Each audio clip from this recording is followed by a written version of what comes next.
I mean, I always see it as an absolute collaboration, working, with directors, but also actors. It's really important for me that they feel they have some kind of agency. Often a lot of things are designed, but I always explain it to them and we always work a way through it.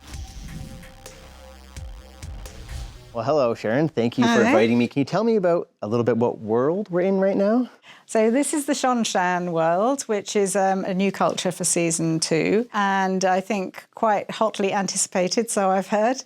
It's a huge culture and very exciting one for the storytelling, actually, because they're the bad, evil people who appear on the horizon in ships. So there's lots of stuff written in the books about who they are and the detailed descriptions of the way they look. So I've taken some of those things. I like to be as respectful to the books as possible and the fans. One of them is the idea of this sort of insect-like look. So Suroth has this sort of compound eye in insect mandibles on her mask. Turak similarly. And I've given the Suldam and the Death Watch these kind of things on their backs that deform their bodies a bit, and have this sort of crenellated kind of carapace feel to them. And then there's a colour palette, which is the sort of rusting metal colour palette as they've come from overseas on ships. You start with a few ideas and then it expands into an entire culture, which is the joy of the Wheel of Time. Of course, these are a fan favorite faction from the books, but it's one of many peoples and places we see. Can you talk about the sheer scale of how many different costumes we see in season 2 versus what was already established in season 1? Yeah, so I didn't work on season 1, so I kind of came in as a newbie, really, but also a lot of the characters have changed, have moved on and gone into different cultures. They're all separated, in their own worlds.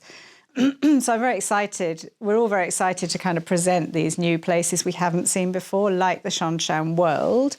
And Kyrene is another place that we're introducing.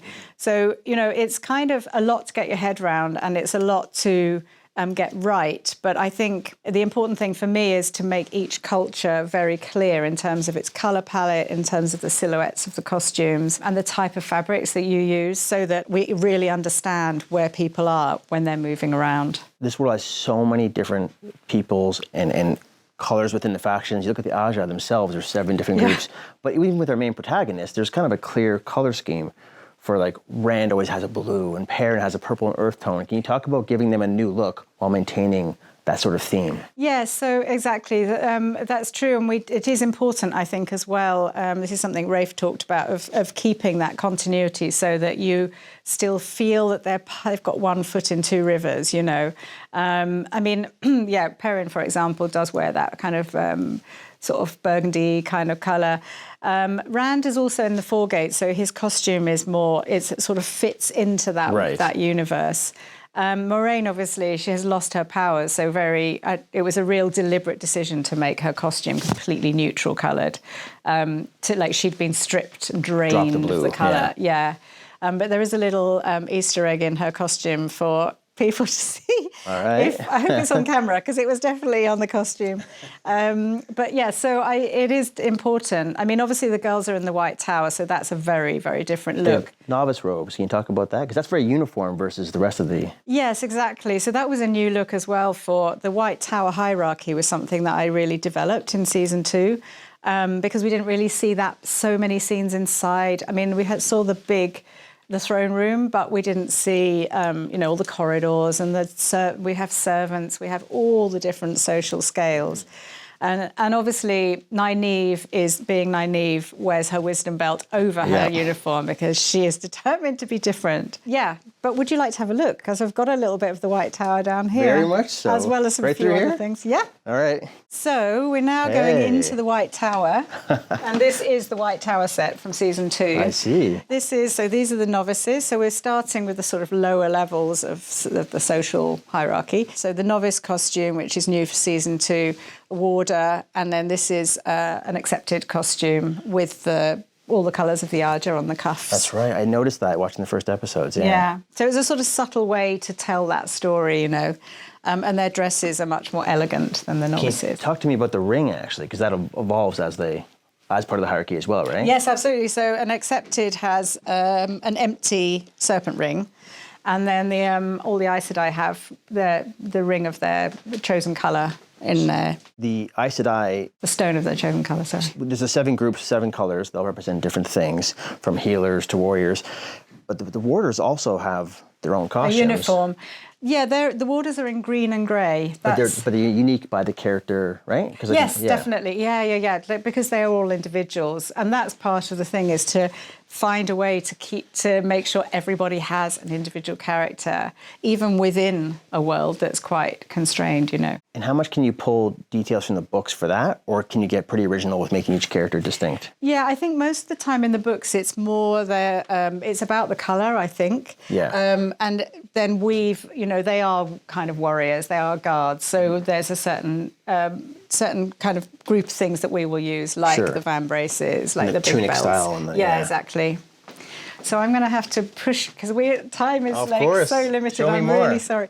So this corridor is the Aes Sedai cast from season 2. So obviously it's not all the colours, because they're not all This stood cast. out in the first 2 episodes. I saw this costume. Yeah, that's Joya. Yeah. So she's a grey sort of negotiator. Diplomats and Yeah, negotiators. exactly. Yes, So yes. she's sort of weaving in and out of things. Sheriam is a new character for season 2. Yes. And if you just take a look this way, you can see Swan Sanche in her travelling outfit. So we're going up the social scale here. And Lyanna's costume, Yeah. it's obviously a blue, but with the silver elements, because Very she's cool. Can Can I ask you just broadly, how many costumes were designed for season 2? There's about 180 characters, but obviously some characters have more than one costume. Of course. So, there are certain VIP characters that I can't mention at the moment who have many costumes. We know there's some new faces on the way from the books, of course. And then we have Adelaus and Verin. Adelaus being a bit of a rebel. She doesn't want to wear her colour anymore, so she wears whatever she wants. And that was good fun to design. Verin, new character for season 2. Very much fan favourite. And she's a brown, obviously, and she's stuck to that. But there's some details that I've added, like her costume feels like the pages of a book. I see that. That kind of matches the belt design too. Yeah, exactly. I like that. That's very cool. And then Leandrin on her own, obviously. Constrained, constricted. The Reds all have these kind of corseted feel, because they are, that's the idea behind their look and their... Very tightly wound. Same with their hairstyle too. It matches the costume in that respect. Yes, exactly. And then we're going to go down here. This is going into Kyrene. You could just have a peek in here, but because of time, I'm going to take you on a bit further. Sure.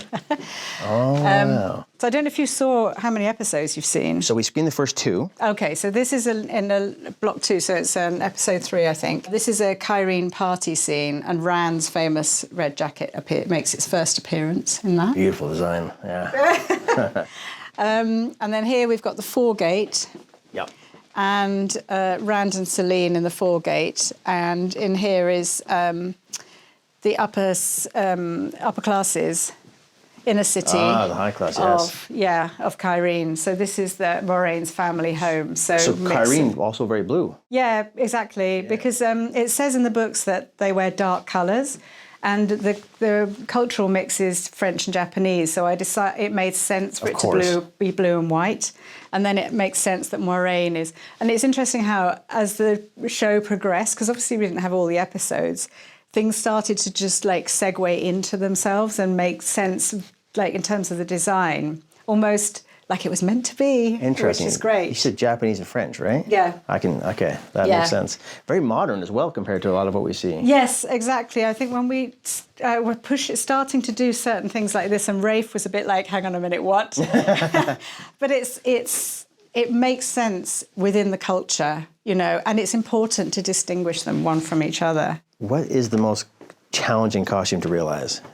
I think Suroth was pretty much. Of course, such an iconic, right? So. Yeah, a very important, one to get right. And the costume, there were many elements of it, like her mask is very important. Yes. Being able to kind of see her face, not see her face, all of these things is all incredibly important. The shine. Really pops out. Yeah.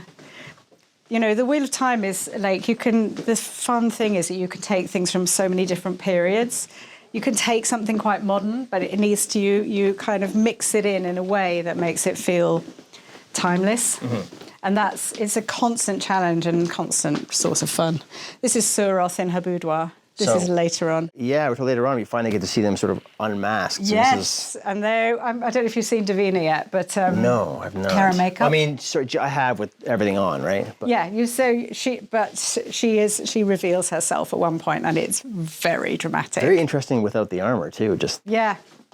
So the pleating is a thing that was included in one of the sort of design ideas for the Shanshan. For the more lead type characters, does the cast have input on beyond like the fittings and stuff on like sort of stylings as well? Yeah, they do. I mean, I always see it as an absolute collaboration, working with directors, but also actors. It's really important for me that they feel they have some kind of agency.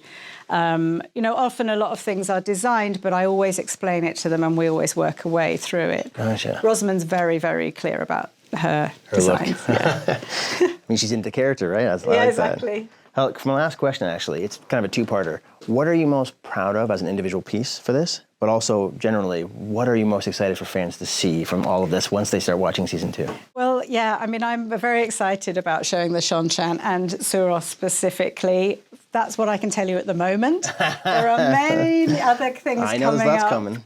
And there's lots to see. I mean, you will find out when it's finished and come out. I'll tell you which one's my favourite. All right. Well, thank you so much. This was amazing. I love the work. It's so impressive. Thank you. It's lovely to meet you. Cheers.